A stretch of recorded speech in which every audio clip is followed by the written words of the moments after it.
Good evening and welcome. My name is Harmony Barker and I am the Assistant Manager of Public Programs here at the 9/11 Memorial and Museum. It's my pleasure to welcome you to tonight's program along with all those tuning into our live web broadcast at 911memorial.org/live. Tonight marks the final program of our Winter-Spring 2019 public programs season, and we are very pleased to be joined by filmmaker and activist Deeyah Khan. Deeyah is an Emmy Award-winning and BAFTA-nominated documentary film director known for such films as Jihad, A Story of Others, and White Right, Meeting the Enemy. In these films, Deeyah interviewed convicted terrorists, former jihadis, and current and former neo-Nazis in order to understand the draw of extremist ideologies. We will be playing short clips from both of these films during the program, so please be advised that they may contain content that is disturbing or upsetting, and of course is screened solely for illustrative purposes and in no way implies endorsement.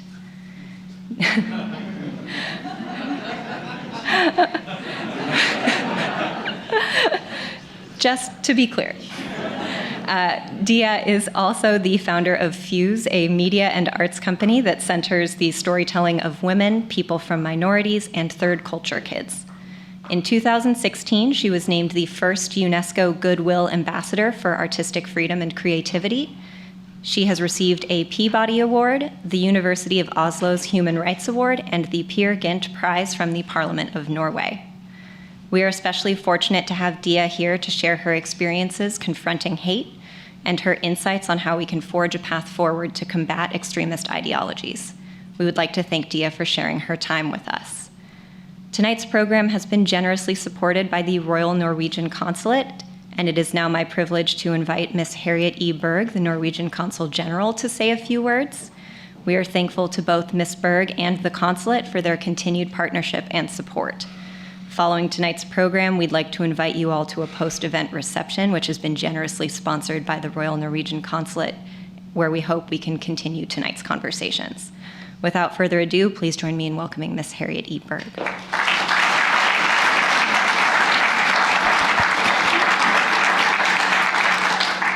Good evening, ladies and gentlemen.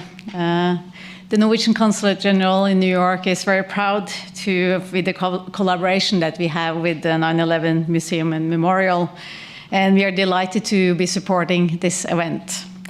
The museum has been very engaged in the creation of memorial sites in Norway in the aftermath of the 22nd July terror attacks. So I would like to extend my gratitude to the museum and the memorial for the support and advice in that regard. Since the Norwegian-American architectural firm Snøhetta was part of the construction of this beautiful and moving memorial and museum, I also feel very much a bit at home here. They have constructed kind of the upper part of the whole building. But now to tonight's program. Deeyah, which is a Norwegian that we are very proud of, is an excellent documentary filmmaker and a wonderful storyteller. We've been cooperating with Deeyah Khan on many occasions, showcasting her documentary to an American and international public. The Ministry of Foreign Affairs in Norway has also had the pleasure to work with her for several years, and in many countries to strengthen the artistic freedom of expression, and especially female artists' rights. Deeyah Khan is an important role model for many young people, and I would say also for us here, and an inspiring voice for free speech and human rights. Her wish to personalize and understand the enemy or the other, talk to their humanity and show respect and then document makes us wiser and better informed. And I think that's what we will also see demonstrated here tonight. I look forward to hearing Deeyah here tonight together with Jessica. Thank you all for being here and enjoy the conversation. And I'm pleased then to invite you all to a reception afterwards outside here to continue the dialogue. Enjoy.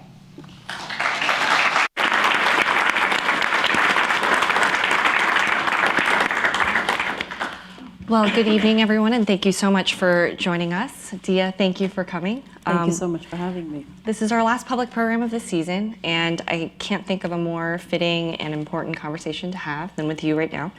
And I thought we would start tonight by talking a little bit about you, who you are, what drove you to make films, and particularly what drove you to make films about these topics in particular.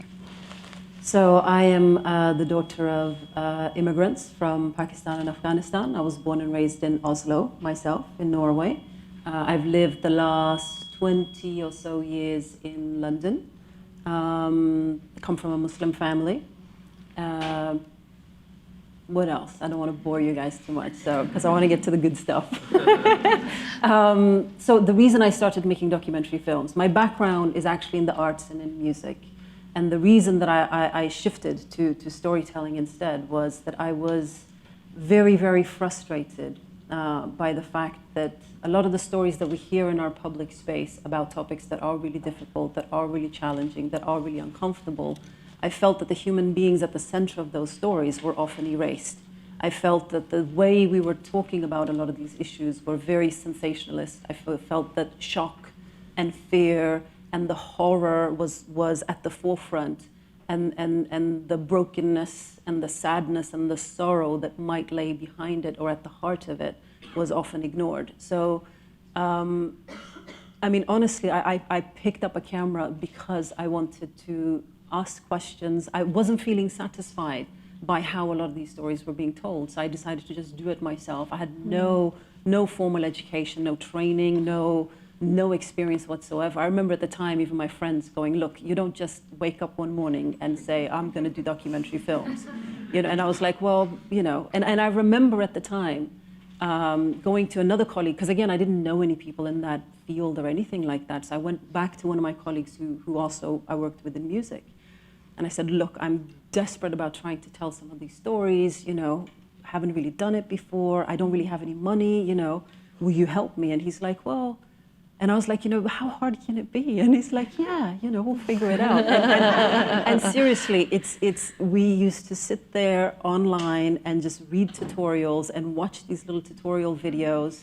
I bought a little camera, got a little editing system, and that was it. It took me 4 years to make the first film. But was just obsessed with wanting to understand people, wanting to understand not just what people do, but why people do the things that they do. So that's how I came to it. Never could have imagined that anybody would actually see the films. It was much more of a selfish kind of exercise. It was more for me to try and figure some of these things out and try to understand. So we're here at the 9/11 Memorial and Museum, and I'm just curious, where were you on 9/11, and did 9/11 have an impact on you personally, but also on your work? So I was in London. I remember it very, very clearly. I remember one of my friends, actually American friends, was about to take a plane to the US. He was traveling to Atlanta. And I remember stopping in a cafe because I wanted to grab a coffee, and then it was actually TV screens, and then it happened. And I remember, I get chills even thinking, and I just remember sitting there going, this has got to be like a Hollywood film or something. Like, what is this? Was just utterly devastated and horrified like the rest of the world. Just unbelievable, utterly just unbelievable. And I've just had a look at the exhibition here as well. And it's so moving and so strange to be in this space, which I think is, this is sacred ground. This is a place where so many people took their last breath. And a moment in our history that obviously changed the lives of people who were directly affected by this, but also changed all of our lives too. It changed the course of everything. And how was I personally affected by it? I overnight, you become part of a group that is now the enemy of the world. So suddenly the suspicion with which people look at you, suddenly the people starting to question your loyalties, your sense of belonging, your identity, your motivations for doing the things that you do. It it's been a really drastic shift, and I would say it is. I mean, looking back on it, I would say it is part of the reason why I probably do the work that I do today. A lot of the questions that we'll be exploring in talking about your films are questions of identity and belonging in the world. So as someone who grew up in Norway, moved to the UK, and now are mostly in the US, what is your own sense of home and place and belonging? How has that evolved over time? I've always had a really complicated, really sort of strange relationship to, where are you from? What do you feel? What language do you think in? What language do you dream in? Like all these kinds of questions. And I remember when I was younger, the fact that I have multiple hats and identities and cultures to construct my identity, I guess, it used to be a source of conflict. It used to be a source of pain. It used to be a source of friction and difficulty for me. But it also, in later life, it became a place of creativity. It became a place from where I could, creativity and I would say also empathy, because, when I was growing up, I always say this, I was able to relate with, the blonde and blue-eyed Norwegians that I grew up with. I could completely relate to them. I completely felt a part of them at times. And then other times I could sit with my grandfather who'd come from Pakistan, who didn't speak Norwegian, who was a very, very religious man, who had his worldview and his kind of cultural baggage with him. And I could also sit with him and speak the language, and kind of my heart could relate to him too. But as I say, in my early life, it made me feel lost I felt like I fell between chairs. I wasn't quite this enough or that enough. I used to think it was my superpower. I used to think that I can understand multiple groups of people. I can relate to multiple groups of people. That's my strength. But people would remind me that no, it's what makes you different. It's what makes you less than. It's what makes you not good enough. It's what makes you not Norwegian enough, not Muslim enough, not this enough, not good enough. But as I say, with time and a lot of kind of struggles with that, and picking up the camera has been a part of that. It's become a place where I've gone back to it being a superpower, and it being a benefit rather than a place of conflict and sorrow. I think we see that evolution from being that place of conflict to being a superpower actually across the films that you've directed. So you've directed and produced 4 films, but today we're just focusing on 2 of them. Jihad, A Story of Others, which came out in 2015, features interviews with British Muslims who are at the forefront of the movement to recruit, raise funds for, and fight in wars ranging from Afghanistan in the 1980s through to Kashmir, Burma, Bosnia, and Chechnya. And also White Right, Meeting the Enemy, which came out in 2017 and features interviews with fascists, racists, and proponents of alt-right ideologies in modern-day America. These 2 films, we, as a team, when we were watching them, and they're also available to watch on Netflix, correlate very closely in our minds. I mean, I hope by the end of the conversation we can talk a little bit more about that. But starting with Jihad, A Story of Others, I was just curious, what prompted you to kind of make this film? What was the genesis of it? So, growing up in Norway, and also my time in the UK, I've done, other than films and working in music, I've also done a lot of work around women's rights and human rights, as you just mentioned as well. And that has often caused a lot of friction and tension in the work that I do.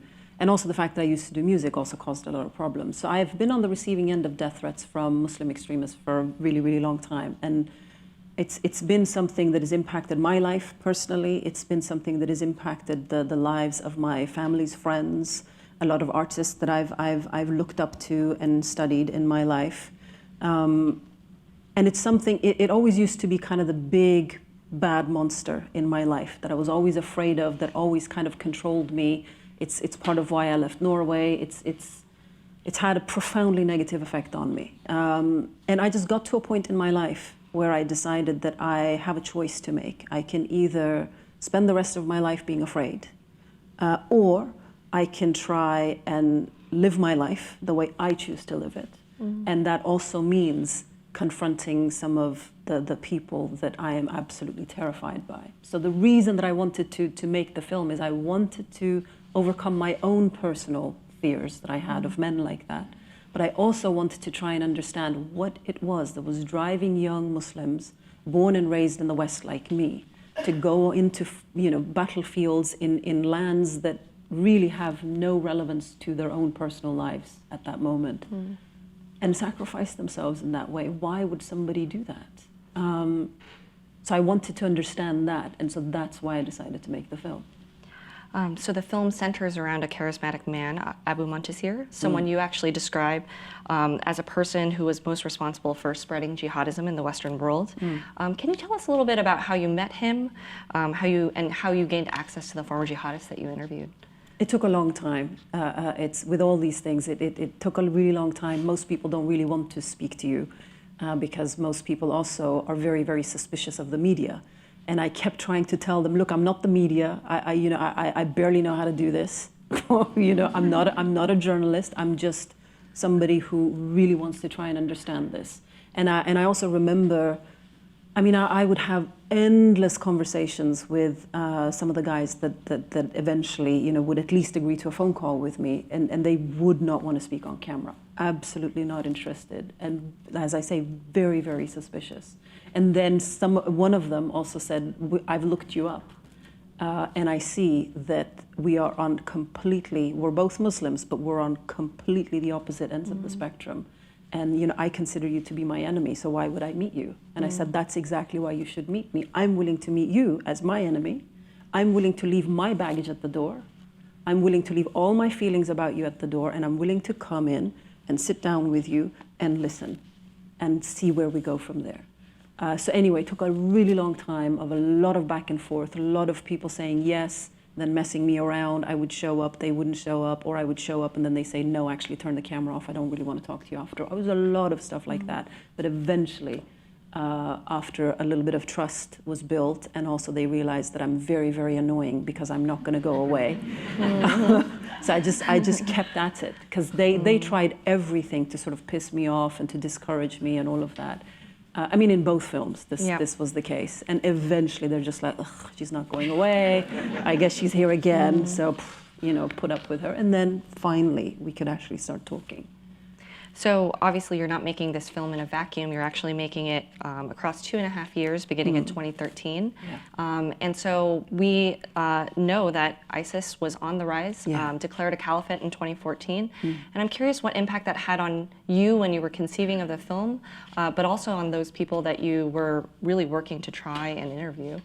So ISIS became very pronounced in all of our media around 2013. So while I was making the film, so I was already in process, and I noticed that even though I was starting to make progress with some of these guys who were finally starting to be willing to speak to me and open up a little bit, then as soon as ISIS became as dominant as they were in all of our daily kind of consumption of the news, people started shutting down, and people, and again, just clamming up and saying, no, we don't want to talk to you, we don't want, and I several of the people that I filmed with, I actually ended up not including in the film, because some of the guys were guys who were who were considering leaving and going over to fight, or some of them had been stopped at the border and, now were trying to reconsider their lives. But yeah, that was just on a practical level, it made my life much more difficult, but it also made the topic that much more urgent, because we were seeing all of our countries just hemorrhaging so many of our young kids, just going over to these, to these various battlefields, just willing to leave their life and their countries and their heart and their family, everything behind. So it made it that much more urgent, I would say, for me to try and get even closer to why. Why are you doing this? And we get a sense of the why in a very personal reflection. I'd like to play a clip featuring an individual, Munir, reflecting on his own radicalization.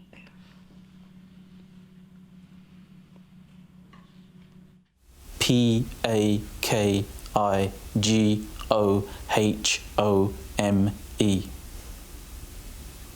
I heard that religiously, like the 5 times call to prayer for the first 16 years of my life.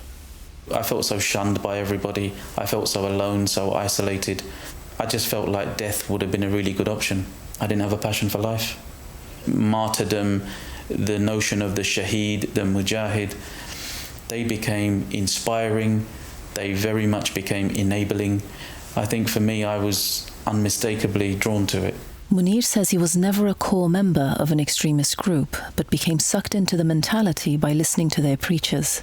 He was further radicalized by images of wars against Muslims and the deaths of innocent Muslim civilians abroad. When people are able to relay to you powerful stories of suffering and oppression from around the world, and they can use one common binding theme, that these people are Muslims who are suffering, then I realized that I feel exactly like those people.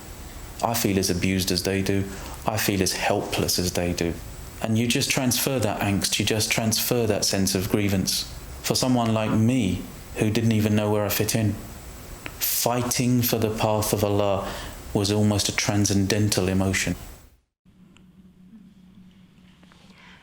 So I think what you get from that clip, which surprised me, was just, it's an incredibly relatable experience to be so alone and to feel, to want a sense of belonging, that actually it wasn't the ideology that started it all. It was more a sense of wanting to be among, and it's the transcendental emotion, I think, this idea that the ideology can help you transcend your own loneliness because you're a part of a group. That's interesting. Did you find that prevalent among all of the people that you interviewed? The majority, I would say, yes. I mean, obviously you have some of the guys that their makeup is a bit different, but the vast majority of the young people who would follow these movements, I found that it was basic human needs in their lives that were not being met, that these groups actively target, and these groups actively provide answers for, and actively are cynically recruiting young people who are grappling with a lot of these questions. And the other thing that that struck me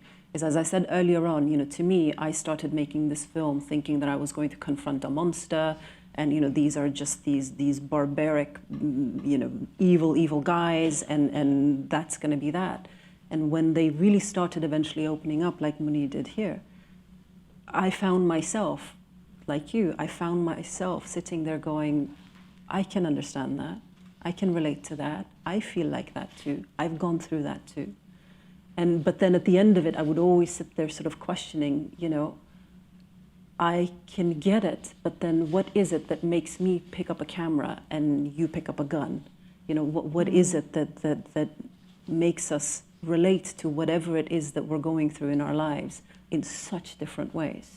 And the only answer that I after years of working on this, that I can sort of come to is, it really matters when you're at your most broken or your most vulnerable. It really matters who shows up in your life at that point. If it is a recruiter that offers you all the answers, and also one of the other young men says, imagine feeling invisible and insignificant and powerless, and suddenly somebody comes along and sells you this extraordinary picture, this extraordinary story of you matter, you can change the world, you can be a part of us, you belong, you finally belong, and you're finally accepted. Unconditionally, you're accepted. That's something very intoxicating, in that, the powerless suddenly feels powerful, and the invisible finally feels seen and finally feels heard, or for me, when I've in my life gone through what I've gone through, I've been fortunate enough to have very, very loving, kind people that have shown up in my life who didn't want to take my feelings and redirect it into something that suits them. So it's tragic in a way. It's heartbreaking in a way to think about it like that. We see in your film as well, just the time that has passed, even as we at this institution think about 9/11 as a turning point in history. You interview young individuals who perhaps don't have the frame of reference that some of these former jihadis have, but instead have the war on terror to reflect on. And so I'd like to actually play a clip in comparison. This clip features a young, ordinary Muslim man, Zacharias, speaking about how he feels. There is one emotion that comes out of it, and that is anger. We all are angry. We're all angry about the fact that we are being victimized, that we're being stopped and searched at airports and being forced to give in our DNAs simply because we walk in with a thoroughbore with a beard. Or that we're being stopped and searched on the street for being black and wearing a hoodie.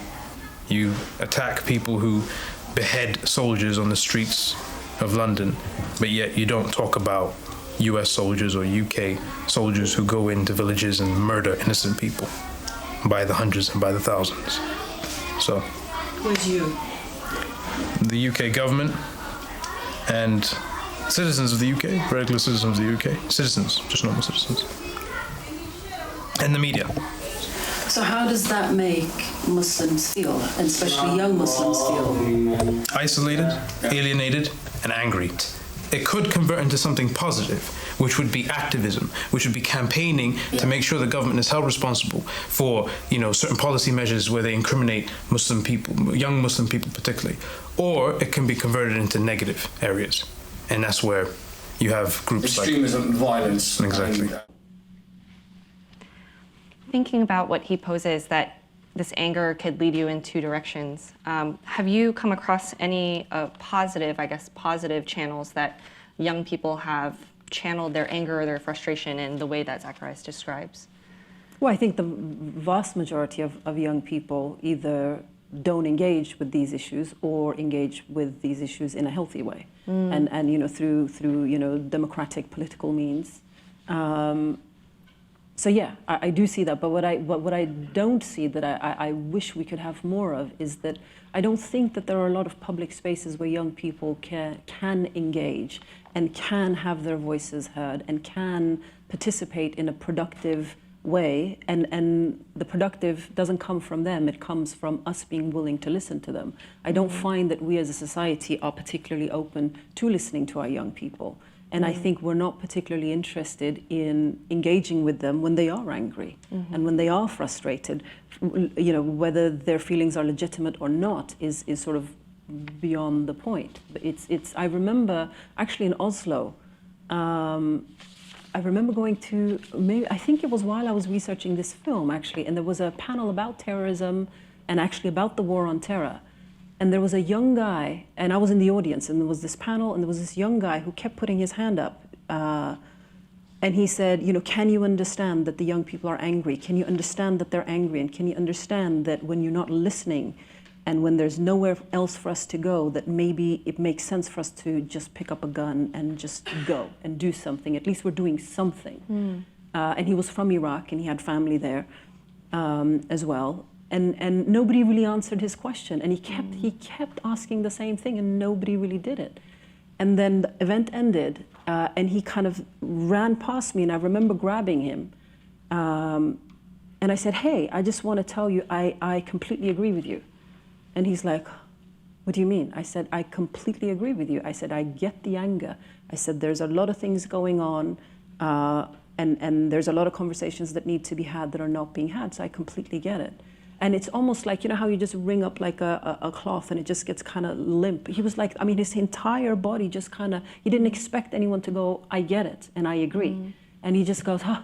And I said, "Look, but what I don't agree," I said, what I don't quite understand is I don't think that violence is necessarily a particularly useful way to go about things. Because he was saying, do you get the fact that, X number of Muslims are dying? Or do you get this? Do you get the anger that comes from that? And I said, what I don't understand is why you or your friend that you keep referring to, would want to go over there and just become another statistic, just become another dead Muslim. Why would you want to do that? And I said, you seem like a leader. You seem like somebody who's really passionate and really interested in doing something in the world. I said, wouldn't it make more sense for you to maybe work with younger people? And maybe you could set up like a radio station. Maybe you could set up a publication. Maybe you could do something where these frustrations could be heard. And he was like, well, I said, don't you think that makes more sense than being one more dead Muslim? And he's like, well, yeah, well, maybe. But that was like a 5-minute conversation. And he went from being very, very on edge to kind of going, yeah, okay, maybe there is some other way of doing this. And just, as a society, I feel like we're not doing that with our young people. We're certainly not welcoming it. We're not prompting it. No, we just shun it. And then if it flares up a little bit, we just go, just either pretend like it's not there, or let me just shut it down and do away with it. And the thing is, the anger actually disappears quite quickly if you get to what else is actually there. And often for a lot of young men in particular, it's easier to show anger than to show all the other feelings that might be beneath the anger, you know? And what I found with making this film in particular is right behind the anger, there was so much pain. I found, instead of the monsters that I was looking for, I found nothing but broken people. It doesn't justify what they did or what they believed or what they were prepared to do, but it just gives us an understanding of some of the reasons that make people like that susceptible to ideologies and violence like that. This is actually the perfect moment to shift to speaking about white right meeting the enemy. And so this film was actually premised on a BBC interview that you did, in which you said multiculturalism in society is inevitable, so we should find the best way to function as a society that way. And you received hate mail, death threats. And so I'm curious, you went into this project where you were literally going to meet the people who had made you feel unsafe, had made you feel threatened. What did you think this project would yield?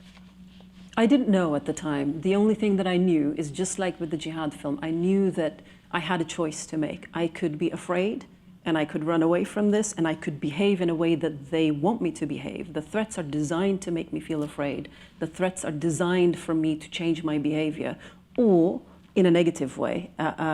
Or I can try and do something I've never done. So I've been an anti-racist campaigner most of my life. I mean, I used to go to anti-fascist protests as a kid.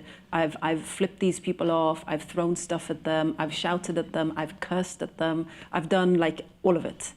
And it's not particularly yielded any results other than me feeling really good about myself in the moment. And so I decided, well, none of that has ever produced any kind of results. So I want to see if they would be willing to sit down with somebody like me. And I want to see if it's possible for them to recognize my humanity, and can I find their humanity? Is that even something that is possible? So that's all that I was obsessing about. I didn't really expect or think about any of the things that then actually ended up happening. But yeah, I mean, it's again, you know, extremists on in any movement, they're constantly trying to change our behavior. They're constantly inviting the worst qualities in us as human beings. They're trying to invite that out of us. And there's a conscious decision that has to be made there of, do I do that? Do I act in a way that they are wanting me to and provoking me to act? Or is this the time where I actually stand by what I believe in? Is this the time where my values and everything that I stand for actually comes into play? And do I extend that to people who might not deserve it? I myself found it very difficult to watch this film. I am a child of immigrant parents, and so even in trying to select clips to play, I found myself wondering, you know, do I really want to give air to some of these comments? And yet I encourage everyone to actually watch the full film, because you do see these glimpses of people really struggling with where they are. I think you were able to capture that struggle on film visually, in speech, because your interviewing style was really one where you were not engaging them in ideological debates. You were actually inviting them to share their opinion, albeit painful. You asked follow-up questions, but you didn't kind of use your opinion to negate their opinion. And so how did you develop kind of that sense of wanting to approach the conversation in that way? And did you find it hard to kind of stay the course, so to speak? On one hand, it wasn't that difficult because I'd already done it with the jihadis, and the entire engagement was based on, again, as I say, most extremists want you to behave in a way that they want you to behave, and so in a way they're setting the table for you. I refuse. I'm not interested in behaving in a way that they want me to behave. That's just not an option. Whether he's a jihadi or he's a white supremacist, I'm not dancing to how you define how this is going to go. So listening was important, and I wanted them to understand what it feels like to be me. I wanted them to understand on a human level what this really does to people, what their rhetoric, what their actions, what their ideology, what the human consequences of that really are. I did not want to get into an ideological debate with them because that's what they're so used to. That's what they want. And regardless of how that conversation would have ended up going, they go away as winners. Either they're victims and I, edited them in the wrong way, or I, didn't do whatever, or they were able to dominate me in the conversation. So that kind of hyper-masculine, chest-beaty kind of heated exchanges. It's not my style. It's not what I'm interested in. And also, personally, I don't believe it actually yields anything. I want to get behind the chest beating. I want to get behind the rhetoric to something more. I know what Nazis think. I know what jihadis think. I'm not interested in engaging them on that level. So that was a conscious decision on my part. And so even when they would try to poke me and try to provoke me, I refused to give them the reaction that they were looking for. But is it difficult to hear awful things about yourself or about other people of color or people who are different from them? Of course. And it was, an exercise in patience and calm and, keeping my cool. But I had to, otherwise I've gone down to their level, the level that they want to scrap, and I'm not doing that. So most of the film follows members of the National Socialist Movement, NSM.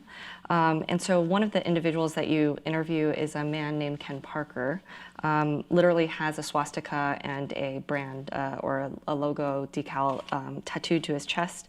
And I think your interview style kind of disarms him over time. And so I'd like to share a clip of Ken talking to you, but I want to kind of set the context for the clip. You had just been talking to Ken while he was very calmly wrapping anti-Semitic pamphlets in Ziploc bags that he was going to distribute at synagogues during Yom Kippur. And you decided to show him the clip, the BBC clip that you that had resulted in all of the hate mail and all the death threats, and then you read to him some of the things that you received, and he said, I wouldn't say those things to you. And so you ask him, why are you nice to me? So we can hear from the clip now.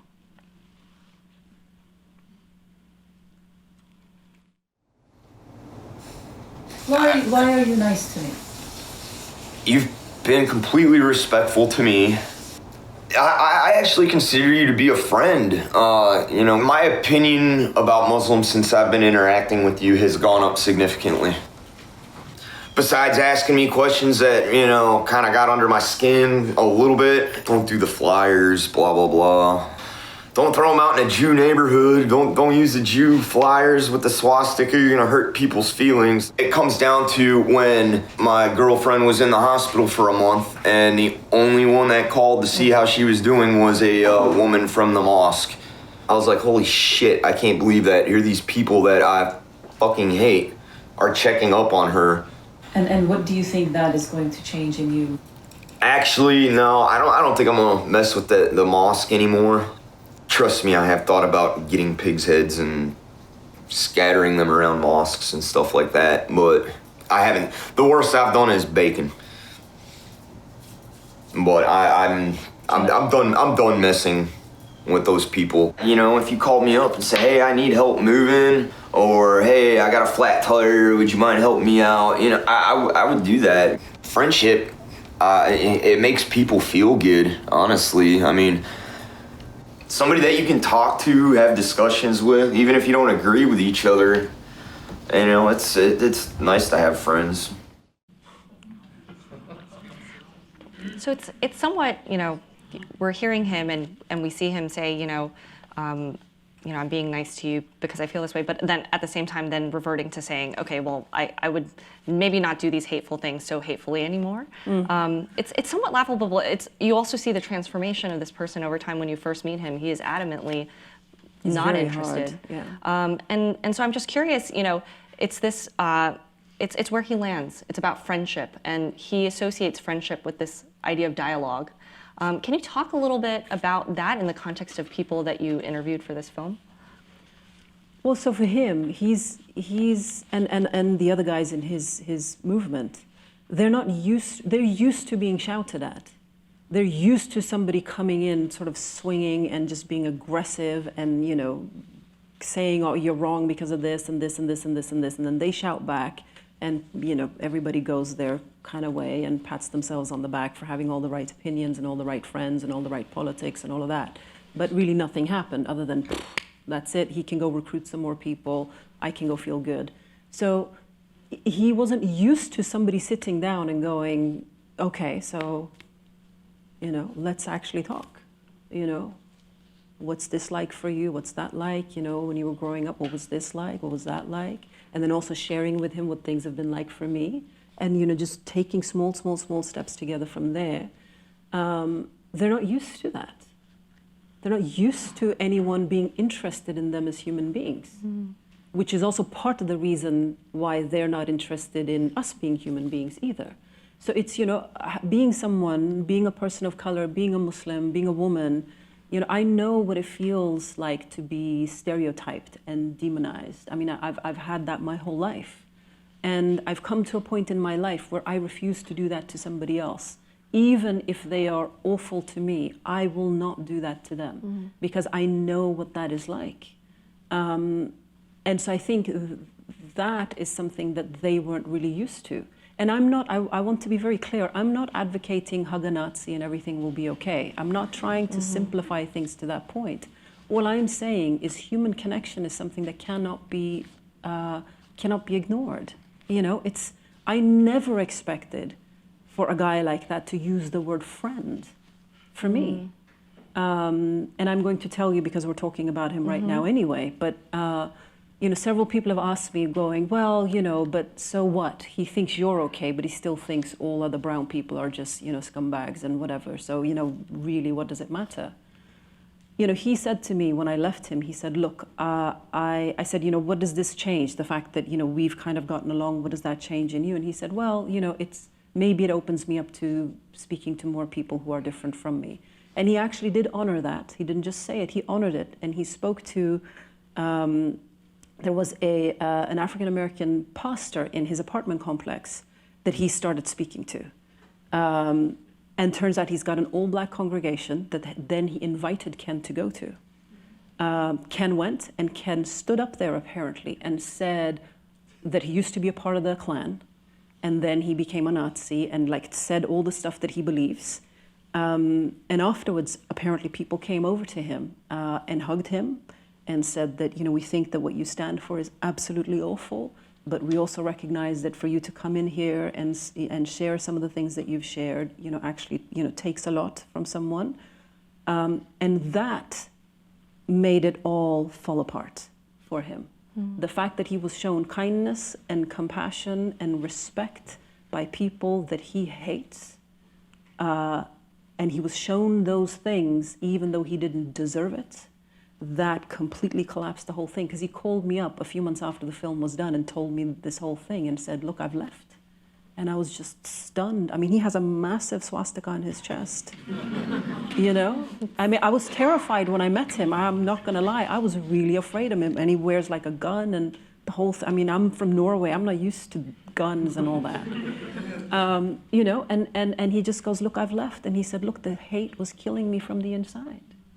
And he said, I'm done with this, you know. And what I also realize is that men like that, when they join any kind of extremist group, this goes for both movements, they become so isolated from the rest of life and from the rest of society. Their entire sense of self, their entire sense of community and friendship and bonds become invested in these groups. So when they leave, they are leaving everything behind, and it is terrifying for them to leave. And so I get goosebumps thinking about him. I know that's sort of strange, but you know, he used that word friend, and I remember when talking to him on the phone thinking, I now have to stand by that word friend that he's used. And I know how lonely and isolated he feels, and I also know at how much at risk he now is from his former group. who now want to, kill him for being a race traitor and all of this kind of stuff.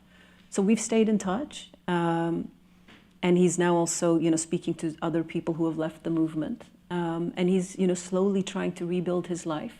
But he was thrown out from the university that he was studying at, which I think is a huge mistake. So he's trying to piece his life back together. I want to shift gears a little bit and talk about women. So we see Ken's girlfriend, and you actually hear her in the film kind of, she's not denouncing him, but she's also making kind of these quippy remarks like, your mom will be happy to know that you don't hate every brown person and things like that. And so I'm curious, with both the Jihad film as well as White Right, the people you interview are, vast majority are men. And I'm curious, from your being in these environments though, what is the role of women in these movements? Where do they fit into the picture of the ideology as well as the violence of the ideology? I mean, it's on both sides of, in both movements. Obviously, you do have women who participate in the violence, but you have women who mostly play sort of more peripheral roles. And I would say in both movements, what is on offer for women is not particularly that appealing, which is why you're seeing, I mean, it's a very masculine movement, or both movements are very, very hyper-masculine. Like on the white supremacist side of it, they were very, very clear that women's role in the future white ethno-state that they are, working towards, women will be nurses, for the soldiers that will go and fight. That will be their role. And if they absolutely must, then they will go on the battlefield and have to, participate in the fight. But for the most part, their job is to continue the white race. So basically have babies. And on the jihadi side of it as well, you see, well, now we're seeing all these children of ISIS. So you see some women participate in violence, but not to the extent that the men do. Again, it is much more of a peripheral role, which is not that exciting for most women to want to participate in. Having said that, on the jihadi side of it, I think more is on offer for women, because many of the women that would leave Europe to join some of these groups were in a way finding emancipation in that choice of leaving and going and participating in violence like that. It was so counter to what was expected from them and what was a part of their life at the time, that it was kind of a revolutionary sort of stand, and therefore much more kind of powerful and intoxicating in that sense. But on the white power side of it, it's really not a great thing that they're offering women. I went to so many of their rallies, so many of their conferences, and you would see very, very few women. There were women there, but very, very few. Having said that, on kind of the far-right kind of populist political side of things that we're seeing across Europe, obviously you are seeing a lot of very prominent, very articulate, very, very vocal women leading a lot of that. I want to talk a little bit now, just to go further into the relationship between the two films. And so I will just say, this March, a single gunman killed 50 worshippers at 2 Christchurch mosques in New Zealand. And then just a month later, multiple churches and hotels in Sri Lanka were bombed by radical extremists, killing over 300 people. And in thinking about in watching these two films and in thinking about this program, we realize that these films, in a way, are reciprocal. They're complementary.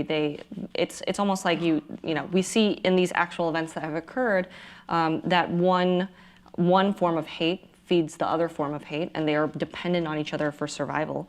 Can you talk a little bit about kind of just the relationship of these two films for you, and how your thinking about that has evolved as time has gone on? Well, what really strikes me is the similarities. Having done both films now, both the films, but also having been on the receiving end of death threats, for example, from both sides.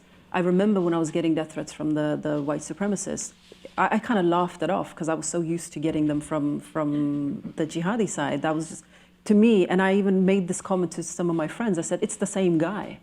I mean, it might as well be the same guy. What he's saying he's going to do to me is the same. I mean, the kind of language he's using is the same. What he's objecting to is pretty much the same.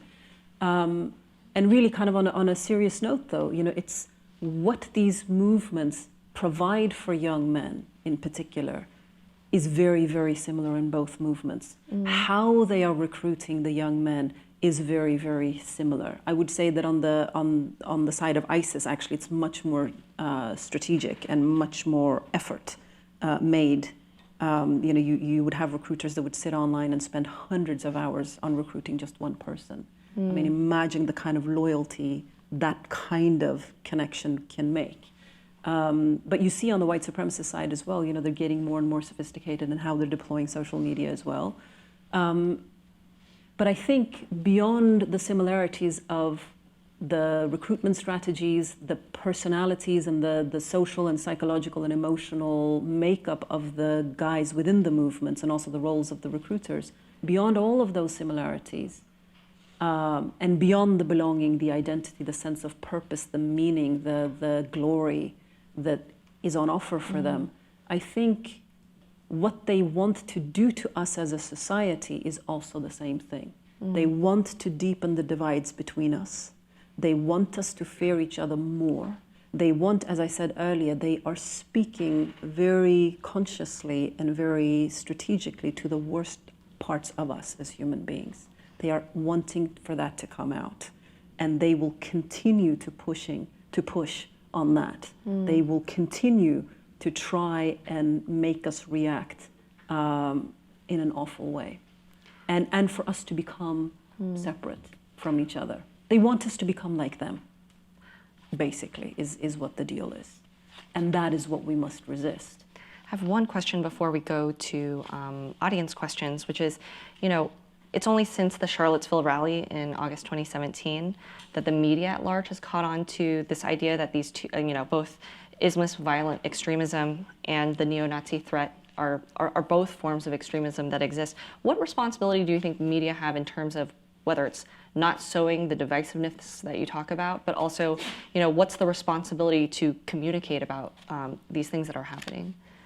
I think there's been a lot of conversations, I think in America, but also in Europe, about, should people like this be given a platform at all? Should they be deplatformed and just leave it at that? I personally, I do a lot of work, as you heard earlier, around freedom of expression. I don't believe that they should be deplatformed. I don't think the question is, should we talk about them? I think how we speak about them is very important. How you cover them in the media is very, very important. When ISIS was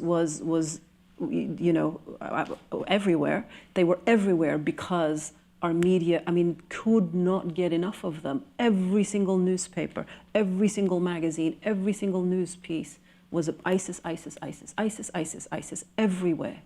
And it's shameful, I think, that we know the names of all these bad guys, and we forget that there are people on the other side of these bad guys that are fighting back, or who there are Muslims on the other side of them. We can't name any of them, and I think that's shameful, and that is no fault of anyone else other than the media, just focusing on these guys to such an extent that it actually ends up, in my opinion, glamorizing what they're doing. And I think it makes them dangerous, makes them more mystical, makes them into these big bad monsters, which actually feeds into exactly how they want to be perceived.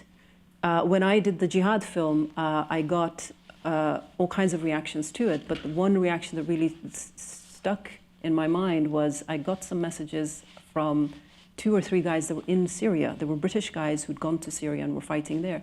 They'd sent some messages saying they'd seen the film. How they saw the film in Syria, I don't really know. But they said, why are you making us look weak? That's really telling. The fact that your objection to the film is that tells me something about how we are talking about this issue. So, a lot of people will say you shouldn't humanize these people, they're demons, they're monsters, they're blah, blah, blah. I actually think once you humanize them, a lot of the hysteria falls away, and a lot of the mystique falls away, and all of the I'm the big, bad, tough guy who's coming to do stuff to you, a lot of the power in a way goes out of it. So I think the media needs to be more responsible in how it deals with this, because how we speak about this ultimately ends up affecting them. We have to be very mindful of not becoming an extension of their PR machine. You know, they are playing the media very, very cleverly. And the media sort of walks into it because they want the shock and awe and the ooh-ah and just say some horrible things and let's leave. That's not enough. Yeah. We're now going to go to questions. So if you have any questions, I have colleagues in the aisle. And I'll also let our AV team know that we are still going to play clip 5. So just so you know that. But why don't we start over here? Just wait for the microphone, please. Thank you. A very wonderful talk here. But I want to ask you, aside from your great way of dealing with these people and how you ask questions and show that you understand them as people, do you think that being a woman was an advantage also?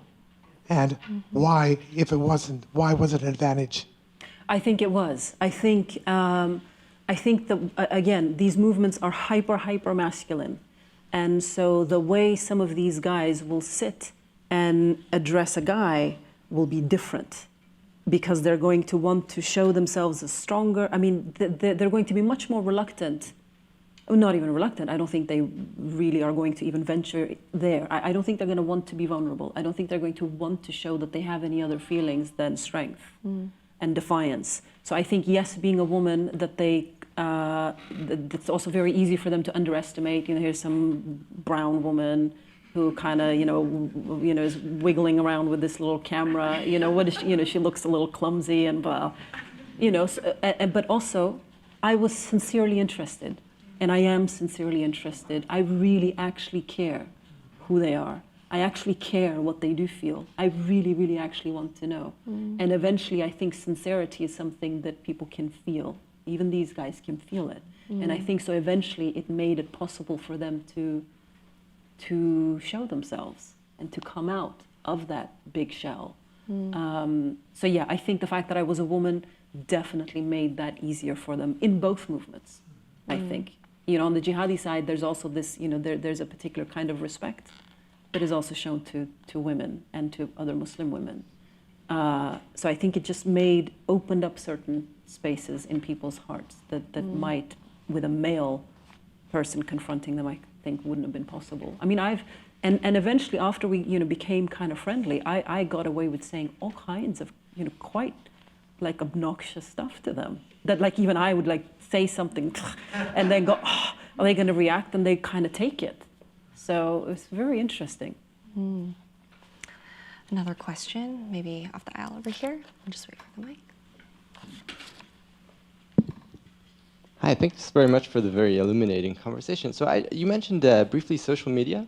Yeah. And so that's something that has really changed in the past like 10 plus years, that it has risen quite a bit. And so social media like Facebook, Twitter, and so on, it really allows information to spread quickly and widely. And the type of information that seems to spread the easiest is sensationalist information and often like extremist information. And that's something, especially in the past few years, we've seen quite a bit. So I was wondering, how much change did you see in these type of groups in the past? It seems like you've really seen this over the past decade, and whether social media, like how much effect has the rise of social media affected these groups? I think that's a really important point. I think that social media has just put these movements on steroids. I mean, it's just accelerated their rate of recruitment, the way that they can disseminate information and propaganda is just, you cannot compare it to what it was a decade or two ago. I mean, speaking to guys from both movements, they would say, look, I felt this way, I wanted to see if other people felt this way, but it was really hard for us to find groups, like neo-Nazi groups that we could join. Like it required a lot of effort. Whereas now, just at a click of a button, you can find thousands of people who think like you, who share your views, and you can organize very, very quickly. And even in terms of public rallies, I mean, Charlottesville was not people making phone calls, it was all online. And events and all kinds of articles being put up, and then people just gathering. So yeah, I think their ability to organize and disseminate information and propaganda and recruitment, specifically recruitment, I think has gone through the roof as a result of social media. Just one last question, and we're going to pass the mic right up here. Thank you. I wanted to make a comment about the media, and I agree that they exacerbate the situation. But I worked in the World Trade Center before it came down, and the biggest news was shark attacks before this happened. So it says to me that there is something in human nature that really sort of craves fear, like horror movies and things like that, because shark attacks are not common. But so, of course, something more extreme would take that place. But I also wanted to comment, well, I think that brown people are definitely victims in every way imaginable. There are other people who are victims also who haven't been mentioned at all, and I was wondering about that. Absolutely. I mean, as you've seen in this country over the last year or so, I mean, anti-Semitism is extremely, extremely high, not just here, also across Europe now. So I think that what one form of hate does is that it unlocks the door for hatred towards anyone who's different. And so I think, in that sense, I think we're living in a very toxic environment. And I think when we have political leadership that also sort of, nudge, nudge, wink, wink, sort of gives permission to this type of behavior, I think then we're headed towards something very, very dangerous. And I want to be very clear also that as much as I'm speaking about human connection and the importance of empathy and compassion and kindness and all of these things, I also want to be very clear that I'm under no illusion how dangerous these movements are. And one of the things that really terrified me is that about 80 to 85% of the men in the white supremacist movement that I spoke to are all ex-military guys. And they're actively recruiting these guys. So speak about belonging, a sense of purpose, brotherhood, wanting to change the world, being dissatisfied with where the world and this country is at the moment, and not being looked after by the wider society and the political system. They're perfect for recruitment, and these guys are actively going after them and then using them for training. For the inevitable race war that they think is coming. And somebody needs to make that film. I don't think I would survive making it, but that's a really, really important point that I think people need to look at. The other thing about fear, I do think that fear is something really inherently a part of who we are as people and how we function and how we relate to ourselves and the world. But I also think that as much as fear is very contagious, I think that hope is just as contagious. And courage is just as contagious. So I think it is our responsibility as people who have the ability to speak or engage in any kind of public discourse to make sure that those values aren't forgotten, that hope isn't forgotten. And that's one of the biggest things that I walked away with in the course of making both films, is that change is possible. People do change. And that therefore we must never give up on people. I refuse to give up on people, even if they've given up on themselves or given up on us. I refuse to do that. Because that's how we hand over huge populations of people to recruiters or politicians who just want to manipulate and take advantage of people's some sincere issues. Did I answer your question, actually? Okay. So I wanted to close this program, and we discussed this before, but across both films, you see former jihadis and former extremists working with, how would I say it, the next generation of people who are coming out of these ideologies and these movements. And I'm curious to hear from you what you think the importance of that is, the involvement of former extremists. I think that leaving extremist movements is just very, very difficult. As I say, their entire sense of self and community is bound up in these groups. And so when people want to leave, the rest of us sort of shun them and aren't really interested anyway, because we just condemn them and think that they're garbage and that's that. So where do they go? I remember while I was researching the Jihad film, I spoke to a former IRA terrorist. He was a convicted terrorist and now spends his life trying to make up for what he did. I spoke to him and he said, look, many, many times throughout my involvement, he said, I wanted to leave But he said, I didn't know how to leave. How do you leave? Where do you reach out your hand and say, I've had enough? So I think the role of former extremists, I think, is absolutely crucial in this fight against terrorism and extremism. We absolutely need them because they have the benefit of reflection and time and learning from what they went through, why they were radicalized in the first place, and then also why they managed to come out of it, what it takes for people to leave. They know all of that. And they can provide that support structure, that alternative space for young men who want to, and young women who want to leave these groups. So I wanted to close tonight's program with a clip of two of these former extremists now speaking, to the theme of hope. And I would just like to thank everyone. We'll leave the auditorium right after the clip. Please join us for the reception and also join us in the fall for more public programs. But here's the clip. Empathy is the greatest emotion because it's where we're able to turn the things that are in us, bad things that happen, bad things we've done, we're able to turn them into a positive and say, I can help you with that because you're doing what I've done before, or I went through what you went through. When I see guys still active in the movement, I see suffering. I see right through to their suffering. I see individuals that have been through hell and that have been through all sorts of trauma that they don't know how to process and they don't know how to react to it, so they're lashing out because they're like a wounded animal that's been cornered. It's so much easier to say, I hate Jews and niggers than to say, I'm afraid. I'm afraid nobody's gonna like me. I'm afraid I'm not worthy of being loved. And that's by no means an excuse for any of that behavior or any of that train of thought, but it is a reason. How do I rebuild my life? It's gonna be very cheesy, you're gonna hate it, it's gonna be just one day at a time. You just do the next right thing in front of you. Watch how good your life starts to turn when you don't even know it. It just slowly starts to turn to where you don't wake up angry anymore. You feel good about who you are. And it's such a change. It feels so good. Thank you all for coming. Thank you, Deeyah.